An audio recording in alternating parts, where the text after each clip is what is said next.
I'm going to do a raw pack meal in a jar recipe, and I thought I'd share. It is actually 2 recipes, but it's pretty much the same. Go ahead and mix all that together. Pretty much just dump it all in the bowl, mix it together, and then pack it in your jars. And that's all there is to it. So I'm going to go ahead and dump all this in here. Like I said, this is such an easy recipe. And then I'm going to go ahead and put gloves on, mix this up, and then dump this in and then mix it up. And then do the same thing with the pork. And then I'll be back. The broth juice mix.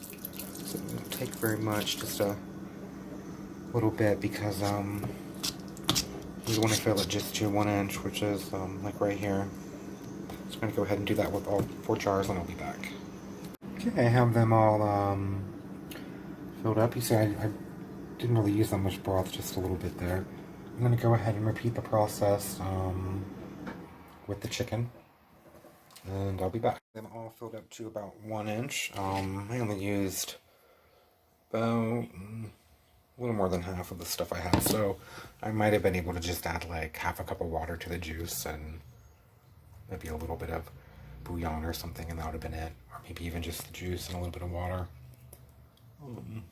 It just depends on what comes in the can. So I usually like to use the tidbits, not the big chunks, because it's a little too big. I have some vinegar here, and cloth. I'm just going to dip it in the vinegar and make sure that all of the rims and everything are nice and clean. There's no residue, so that they'll seal. And then I have my lids here I'm just going to place on here. I have them all in the canner. I'm going to put the lid on, turn on the temp, and wait for it to heat up so I can vent. I didn't show putting the lids on and a lot of that stuff because I have other videos, lots of other ones doing that. So if you want to see me doing that, feel free to watch another. Hey, it's starting to steam, so I'm going to go ahead and set my timer for 10 minutes, and I'll be back. In 10 minutes, I can go ahead and put my weight on, wait until my pressure gets up to where it needs to be, and then I can count down. It's 75 minutes because this is a pint recipe. Okay, they're done processing out of the canner, and they're still bubbling.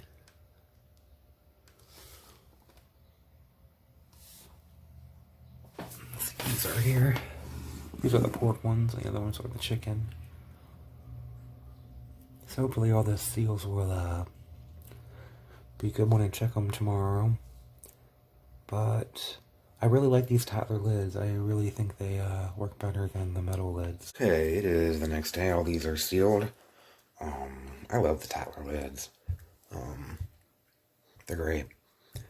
This is the chicken. And this is the pork. And you just open it up, heat it up, eat it with some rice or something.